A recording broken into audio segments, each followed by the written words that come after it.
નમસ્કાર મિત્રો, સ્વાગત છે તમારું અમારી YouTube channel Gujarat jobs and news. મિત્રો, સરકારી કર્મચારીઓ પછી હવે ખેડૂતોને મોજે દરિયા.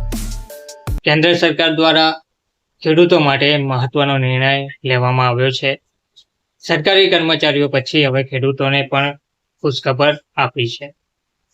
મોદી સરકારે સૌપ્રથમ સરકારી કર્મચારીઓને 8મા પગાર પંચની ભેટ આપી હતી.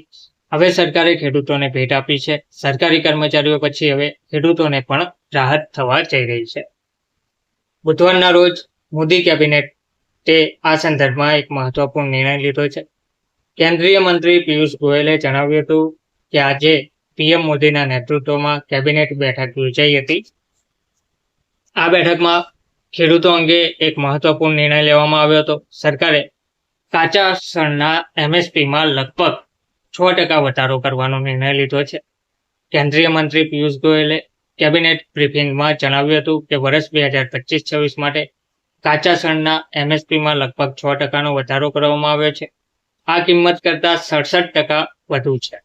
ગયા વર્ષ કરતાં આ ₹315 વધુ છે. 2025થી 2026ના સત્ર માટે કાચા શણનો ભાવ પ્રતિ ક્વિન્ટલ ₹5,650 રહેશે. તેમણે કહ્યું કે મોદી સરકારે શણના વપરાશ માટે આ મહત્વપૂર્ણ નિર્ણય લીધો છે.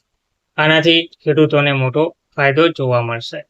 તો મોદી કેબિનેટના જે અન્ય નિર્ણયો છે તેમાં આ બેઠકમાં 2025-26 સિઝન માટે કાચા શણના લઘુત્તમ ટેકાના ભાવ એમએસપીમાં વધારો કરવાનો નિર્ણય લેવામાં આવ્યો છે.